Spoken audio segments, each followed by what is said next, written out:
Hello mga kapamalandong, kumusta? Aduna ko'y pangutanan nimo istoon. Asa may sayon ang pagpangayo og pasaylo o ang paghatag og pasaylo?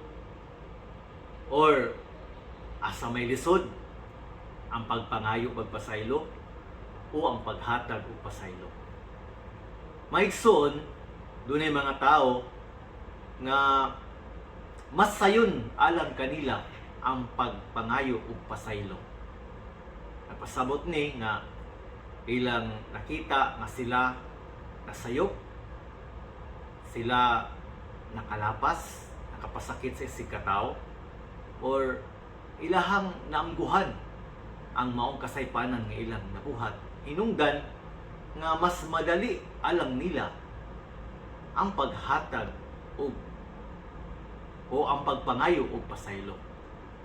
Apan mga igsoon, aduna usay mga tao nga maayong mangayo og pasaylo apan dili sila kabalo muhatag og pasaylo sa mga tao nga nakapasakit nila o nakabuhat og kalapasan ngadto kanila.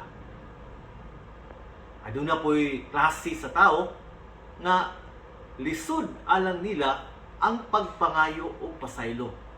Kini nga klase nga tao igsoon higala muning mga tao ba nga kung duna gani sayop nga nabuhat, mahilig ni silang ipahid sa ubang tao ang ilang mga sayop nga nabuhat.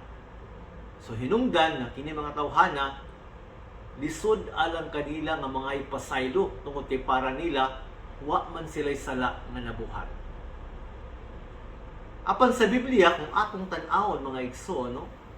Mateo kapitulo 6 bersikulo 12 nag-ingon diha, pasayloa kami sa amo mga sala, ingon nga kami nakapasaylo sa mga nakasala kanamo. Sa ato paday mga igsoon, either kung asa ani ang sayon or asa ani ang lisod, ang pagpangayo magpasaylo o ang paghatag og pasaylo, igsoon higala dapat di ay kining duha dili magbulag kun dili mag-uban. Nga unta di ay sa atong kinabuhi ang sakto nga kahibalo kitang mangayo og pasaylo, meaning adunay tinud-anay nga pagbasol, paghinulsol sa atong sala nga nabuhat. Ug tungod kay tinud-anay man ang imong pagbasol ug imong paghinulsol, ikaw usab gaan alang nimo ang paghatag og pasaylo sa mga nakasala nimo tungod kay natan-aw man nimo nga ikaw mismo nakasala ug gipasaylo usab. Maigsoon kapamalandong, muni ang challenge nato nga tubangan sa Ginoo, kabalo kitang muangkon sa atong mga sayop nga nahimo ug mangayog pasaylo at tubangan sa Ginoo.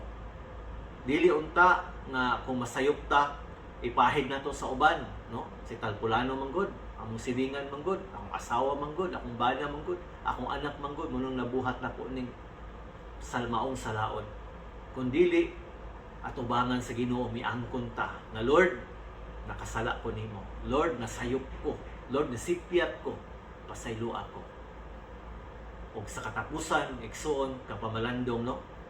Tungod kay dapat mag-uban man ang pagpangayo pasaylo o paghatag pasaylo, hinaot unta na sa atong kinabuhi igsoon higala kahibalo kitang muhatag og pasaylo ngadto sa mga tao nga nakasala nato, mga tao nga nakapasakit nato, mga tao nga nakahimog dagkong butang sa atong kinabuhi, dagkong salaod sa atong kinabuhi.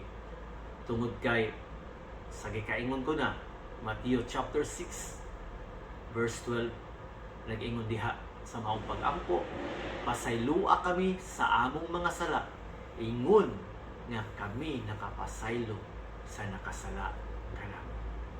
Kapamalandong, hinaot at kini moabot sa atong kinabuhi ang pagpangayog pasaylo ug ang paghatag og pasaylo.